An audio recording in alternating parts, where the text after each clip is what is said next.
David Carrington always thought he understood the weight of silence. In finance, silence was a weapon, a negotiation tactic, a space that made other men sweat. But ever since the accident, he realized there was a kind of silence he had never known before. The kind that crept into the bones of a house, curled in the corner of a child's bedroom, and hummed in his ears at 3 a.m. like a warning that would never fade. This was the silence that stalked his home now. The kind that reminded him with every breath that the world as he knew it had shifted, subtly, irrevocably, on that rainy afternoon 6 months ago. It was spring, but winter still lingered in Birmingham. Gray clouds pressed low, and a thin chill hung in the air, as if the city itself refused to thaw. The Carrington house stood at the end of Crestwood Lane, 3 stories of glass and stone that looked powerful from the outside, but inside felt fragile and small. Once, its halls had echoed with music and laughter. Now it was mostly footsteps and muted voices. Even the cleaning staff moved quietly, afraid to disturb the new order of things. David had risen early, unable to sleep. He stood in the kitchen watching the espresso machine hiss and splutter, his phone vibrating with news alerts he no longer cared about. On the kitchen table sat a stack of unopened mail, hospital bills, insurance statements, thinking of you cards from people he barely remembered meeting. He pushed them aside and glanced up at the clock. 7:12 a.m. Emery was awake. He heard her nurse, Lisa, gently coaxing her from bed. "Let's try sitting up today, sweetheart," Lisa said in a voice full of gentle hope. Emery answered with a silence David had learned to decipher. "I'll try, but I won't promise." By 8 a.m., Emery was dressed in soft leggings and a faded Starlight Dance Academy sweatshirt. Lisa had woven her hair into a loose braid and tucked a purple ribbon behind her ear, a small act of rebellion against all the things that had been stolen. David watched his daughter from the doorway, his heart aching at how much older she looked now. Before the accident, she was all motion, cartwheels on the lawn, dancing in the kitchen, racing him up the stairs 2 steps at a time. Now she seemed smaller, as if her body had folded inward to protect what was left. "Ready for our adventure?" he asked, trying to inject brightness into his tone. Emery nodded, but her eyes slid past him, fixing on the window, where raindrops clung to the glass. He wheeled her out to the car himself. Lisa hovered, making sure the seatbelt was secure, that the travel bag had everything: extra blanket, snacks she rarely ate, pain medicine just in case. David felt a flush of embarrassment. He had run companies worth billions, but these days he was unsure about even the smallest of routines. As they pulled away from the house, David tried to break the silence. "You know, the weatherman said there might be sun by noon. Maybe we'll see a rainbow." Emery's lips twitched, just a little. "Rainbows only come after storms," she murmured so quietly he almost missed it. He wanted to answer, to say something wise, but words felt heavy and useless. They drove on. The streets of Birmingham blurred by. Blocks of tidy homes gave way to run-down shops, shuttered diners, and graffiti-tagged walls. It was a part of the city David rarely visited, but it was where Harrington Park was, and the therapists all agreed. Routine was good. Parks were good. Fresh air was good. He'd do anything to see Emery smile again. The park itself was nothing special. A faded green sign hung crookedly over the gate. The grass was patchy, mud pooling in the dips. The playground looked abandoned, its swings creaking in the wind, the slides stained with old leaves. Still, there were trees, tall oaks that had been here longer than any skyscraper downtown. David had picked this park for its anonymity. No photographers, no curious neighbors, just a place to be alone together. He found their usual parking spot. Rain pattered lightly on the roof as he opened the rear hatch and lowered the ramp. Emery didn't protest as he lifted her out. She was so light now it made his chest hurt. He settled her into the wheelchair and covered her legs with a soft blanket. For a moment, he knelt in front of her, searching her face. "Anything you want to do today?" he asked. She shrugged, looking past him at the trees. He pushed her down the gravel path, wheels bumping over the stones. As they approached their favorite bench, tucked under a sprawling oak, a squirrel darted past, pausing to eye them curiously before disappearing up the trunk. David tried to make a joke about the squirrel, but Emery was already staring off into the middle distance. lost in her own world. They sat in silence. David listened to the sounds of the park, distant traffic, the rattle of the old swing set, a dog barking somewhere far away. Every so often, he stole a glance at Emery, wishing she would say something, anything, to break the spell. Minutes passed. The sky brightened, just a little. David closed his eyes, letting the chill air settle on his skin. That's when he heard the voice. "Excuse me, sir. Um, could I talk to you a second?" David's eyes snapped open. Standing on the path was a boy, maybe 10 or 11, rail, thin, dark skin, curls poking out from under a knit cap. His jacket was threadbare, his jeans patched at the knees, and his sneakers, one blue, one white, were cinched tight with duct tape. He held a battered sketchbook in his left hand, its cover scrawled with faded stickers. David's first instinct was to step in front of Emery. "Can I help you?" he asked, voice flat. The boy looked nervous but didn't back away. I think I can help her." David stiffened. "Help her how?" The boy's gaze shifted to Emery, and he spoke with a soft, practiced gentleness. "My name's Noah. My mom, she used to help people. She was a physical therapist before." His voice trailed off. "She taught me things. Sometimes when bodies get hurt, they forget how to talk to themselves. But sometimes, with the right kind of touch, the right kind of listening, they can remember." David stared at him, unsure whether to be angry or amused. "You're saying you can help my daughter walk?" Noah shook his head. "I don't know about that, but I can help her remember what it's like to feel her body again. Maybe even smile." Before David could reply, Emery spoke, her voice small, but clear. "How?" Noah smiled a little crookedly. "It's about patience and hope and sometimes music, but mostly it's about not giving up, even when everyone else does." David felt a strange rush of emotions, protectiveness, hope, irritation, even relief. "Where are your parents?" "My mom's gone," Noah said quietly. "I stay with my aunt sometimes, but she works a lot." David glanced at the boy's shoes, the battered sketchbook, the thinness of his arms. For a moment, he saw not just a boy, but someone fighting battles invisible to the world. Noah continued. "I don't want money, sir. I just want to try. 10 minutes, next Sunday. If it doesn't help, I'll never bother you again." Emery's eyes found David's. For the first time all week, he saw a flicker of the old light there. "Please, Dad," she whispered. David hesitated, then nodded slowly. "All right. Next Sunday, same time." Noah's smile brightened the whole park. "Thank you. I'll be here." He turned and jogged away, sketchbook tucked under his arm, sneakers thumping against the path. David let out a long, shaky breath. The sky had broken open. A shaft of sunlight lit the tops of the oaks. Emery turned to him, the corner of her mouth twitching into something that almost looked like a smile. "I think he really listens," she said softly. David nodded, unable to speak. For the first time in months, the silence around them didn't feel quite so heavy. That week, the promise of something new quietly rearranged the fabric of David Carrington's life. He was used to routine, the rituals of hospital appointments, of medication logs, of well-meaning but sterile calls from physical therapists and distant relatives. Since the accident, every day had been shaped by inertia and a kind of sorrow that crept even into sunlight. But now, for the first time in months, a question gnawed at him. Not "what else can I try?" but "what if there's still a way forward I haven't seen?" David watched Emery more closely than usual that week. He noticed the little things, the way her eyes lingered on his face a beat longer at breakfast, how she reached out for her blanket herself instead of waiting, how one evening she asked him if he remembered her favorite ice cream flavor. These moments were fleeting, fragile, like sunlight through clouds, but he felt them. Some nights he caught himself wondering if the encounter with Noah had been real, or if grief and exhaustion had made him imagine it. But Emery remembered. Every day she brought it up, not in words, but in the way she prepared. On Thursday, she asked Lisa to braid her hair, nice for Sunday.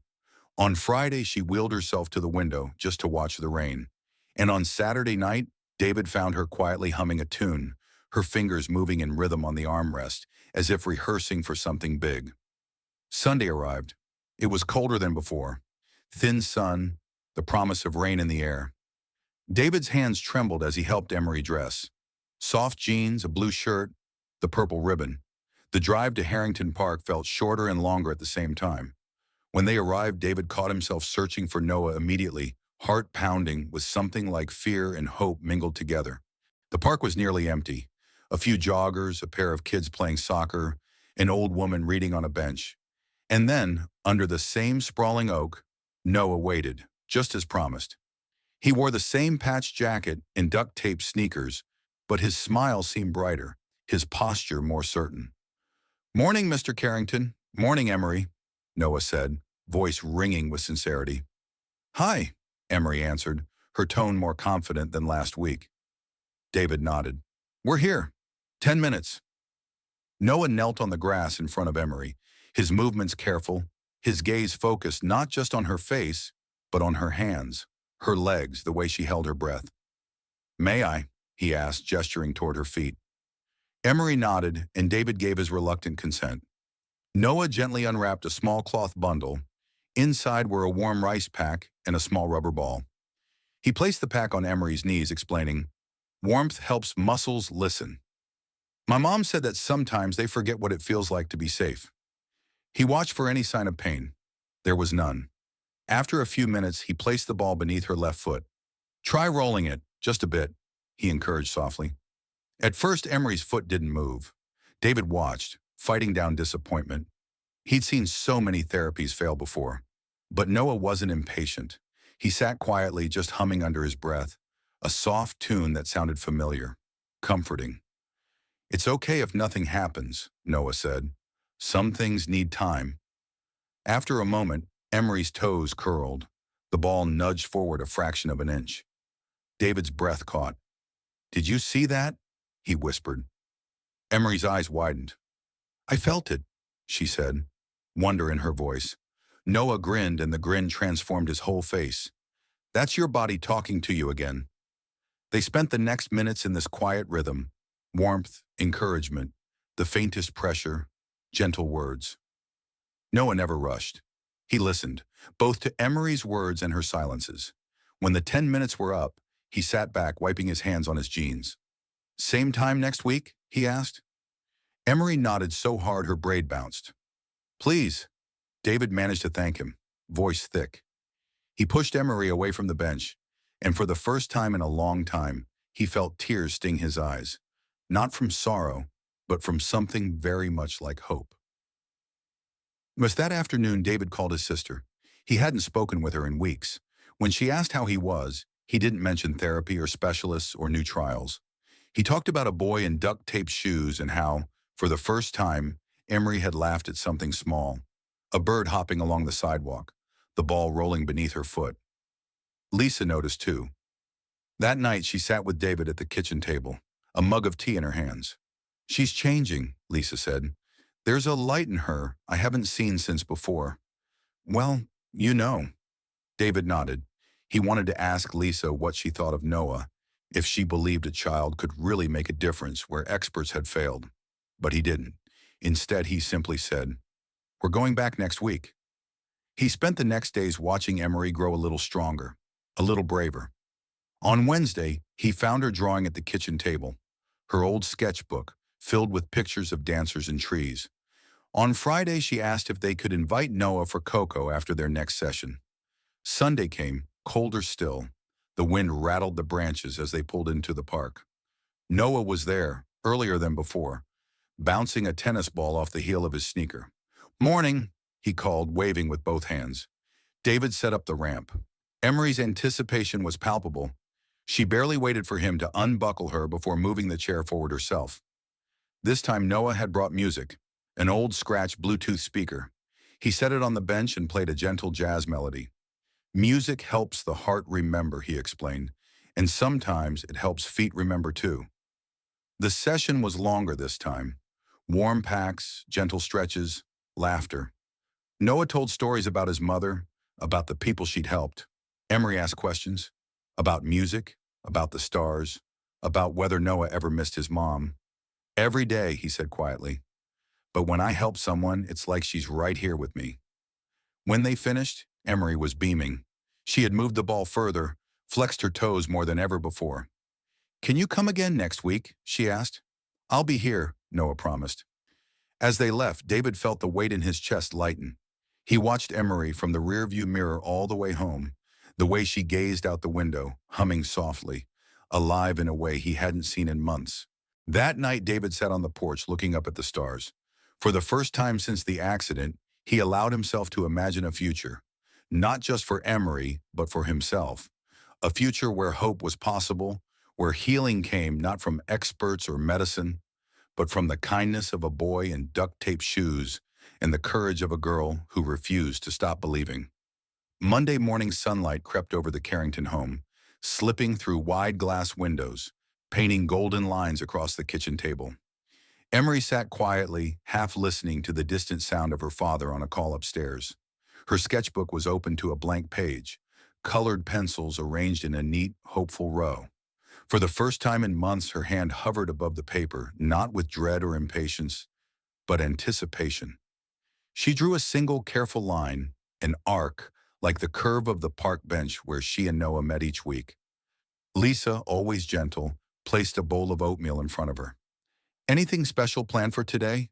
She asked with a smile. Emery shook her head, but her mind was already drifting ahead to Sunday. She thought of the way Noah hummed as he worked, how he talked to her, not at her, not around her, but as if every word she spoke mattered. It made her want to try, even when she was tired, even when the pain and fear were loud. Upstairs, David sat at his desk, the laptop open but ignored. Instead, he scrolled through his phone's photo gallery. There were so many images of Emery before, twirling in a blue dress at her last recital, leaping across the living room, face lit with joy. He hadn't taken a new photo in nearly 6 months. Yesterday, he'd almost pulled out his phone when she smiled at Noah's joke. But something stopped him. He was afraid, perhaps, that he'd jinx it, that if he tried to capture hope, it might vanish again. But hope, he realized, had its own way of spreading. The next Sunday arrived. This time, David and Emery reached Harrington Park early. The air was brisk, sky clear, sunlight glancing off puddles in the grass. Emery wore her favorite blue scarf. David, for the first time, left his phone in the car. Noah was already there, kicking at a patch of gravel by the bench. He waved when he saw them, the energy in his movement infectious. Today, his battered sneakers looked cleaner. Maybe he'd scrubbed them for the occasion. Hi, Emery, Noah grinned. Ready for some work? She nodded, smiling shyly.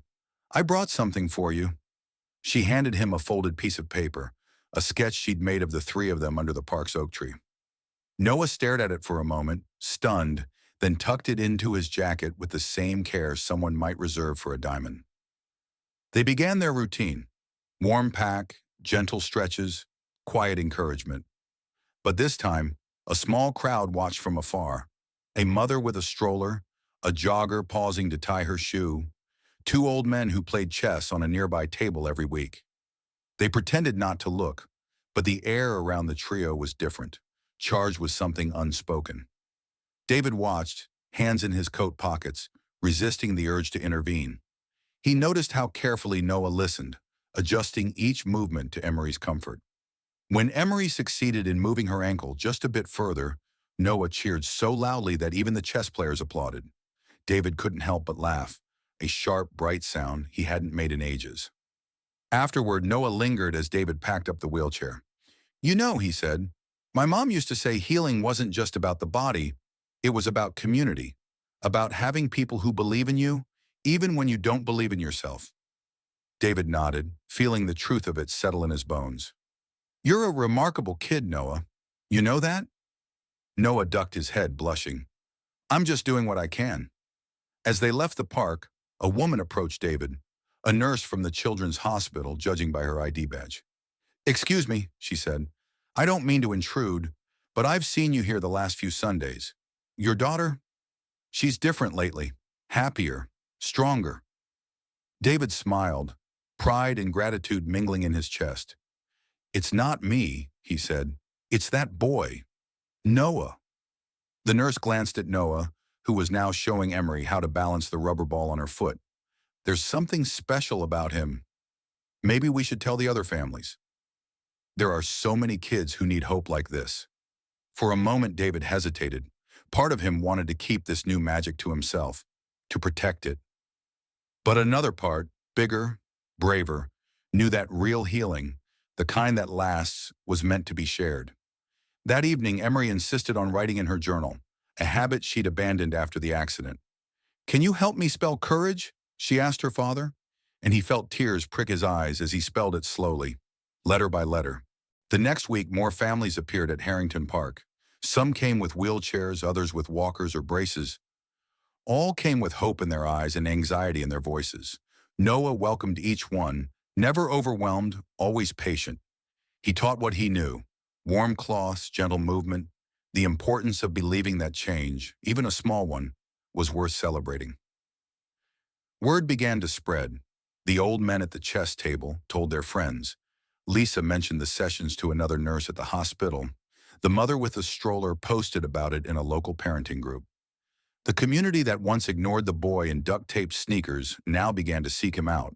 But for David and Emery, it was still about the quiet moments, the Sunday sun on their faces, the hush before Emery tried something new, the feeling of belonging, not just to each other, but to something bigger than their pain. One Sunday after everyone had gone, David lingered as Noah packed his things. "Noah, what do you want to be when you grow up?" he asked quietly. Noah thought for a moment, gaze steady. "I want to help people remember that they matter, however I can." David squeezed his shoulder, overcome with gratitude. "You already do, Noah. You already do." As they left the park, Emery turned to her father and whispered, "I think I'm ready to try more, Daddy. Maybe someday, to dance again." David smiled, a real, full smile. "Whenever you're ready, sweetheart, we'll be right here." And as they walked together under the gathering dusk, David realized something he'd almost forgotten. Sometimes the smallest hands could carry the greatest hope, and sometimes miracles arrived in sneakers patched with tape. By the start of April, Harrington Park had changed. It wasn't just the grass, greener than it had been in years, or the fresh paint someone from the city had added to the playground. It was the energy. Each Sunday, more families gathered beneath the old oak. Laughter, real, ringing laughter, had returned. Wheelchairs lined the benches, parents traded stories, and children learned to celebrate even the smallest triumph. Noah became something of a legend. For most people, he was still the boy in duct-taped sneakers, but for a growing circle of families, he was a lifeline. He never claimed magic. He never promised results. But his faith that a broken body could remember, that kindness could knit invisible wounds, changed everything. One Sunday, as the park filled with voices, Emery watched a new girl arrive in a bright red wheelchair. She was younger than Emery, with sharp eyes and a shy smile. Her mother looked nervous, hands twisting together as she introduced her daughter. Noah crouched beside the girl, introducing himself the same way he always did, with patience, with respect, with hope.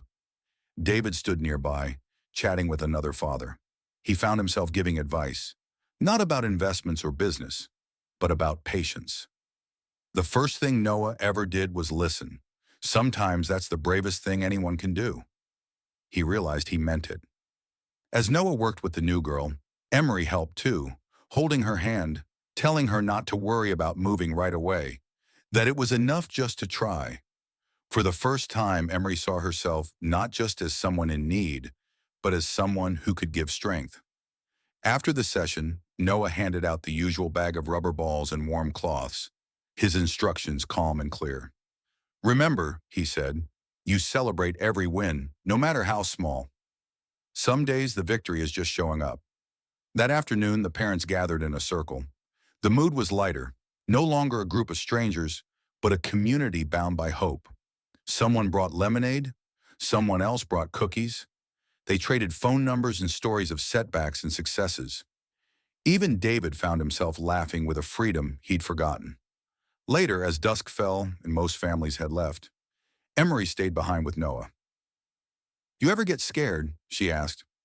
Noah sat cross-legged in the grass, considering the question. "All the time," he admitted. "Sometimes I'm scared people won't believe in what I'm doing, or that I'll mess up, or that I'll never see my mom again, except in dreams. But you know what my mom used to say? Courage isn't never being scared. It's doing what matters even when you're scared. Emery nodded, turning that over in her mind. You help a lot of people. So do you, Noah replied, smiling gently. Every time you try, you give someone else the courage to try too. It was a small moment, but for Emery, it meant everything. The next day, she surprised Lisa by asking to try getting dressed herself. It was slow and it hurt, but she finished. She even asked David if he'd teach her to cook grilled cheese again. A ritual from before, a sign of moving forward. As spring bloomed fully, word of Noah's Sunday sessions spread even further. Local nurses and physical therapists started to volunteer. A retired dance instructor offered to teach gentle classes. Journalists from a local paper arrived one morning, their cameras respectfully kept at a distance. David worried at first that attention would ruin the magic, but Noah didn't change. He just kept listening, helping, guiding, with quiet humility and grit. The turning point came when Emery, in front of the entire park, stood up from her wheelchair for the first time. It wasn't graceful, and she needed Noah's steady hand, but she stood, tears running down her cheeks, laughter breaking through. The families erupted in applause. David's vision blurred with tears. He knelt in front of her, hugging her tightly, whispering, "You did it. You really did it." Emery whispered back, "We did it. All of us." Noah beamed, and for a long moment, the world seemed to pause, holding its breath as the impossible became real. That evening, David wrote a long letter to his late wife, something he hadn't done in over a year. He wrote about Emery's courage, about the boy who helped them believe, about the miracle that sometimes grows quietly, like seeds in the dark. He finished the letter with a simple promise: we are healing, love, in ways I never thought possible. As months passed, Harrington Park became a symbol of second chances. Families from all over the city came, not just for therapy, but for connection, for belonging. Emery continued to improve, walking further each week, her laughter growing brighter. She and Noah remained friends, and sometimes, late in the afternoon, they'd race each other across the grass. She on her feet, him in his sneakers, both unstoppable. David, once haunted by silence, now found music in the chaos of the park, in the voices of children, in the laughter that filled his home again. And sometimes when a stranger would ask him how his daughter recovered, how the impossible became possible, David would smile and say, "Sometimes it takes a miracle. Sometimes it just takes a boy who refuses to give up. Sometimes it's both." And he meant every word.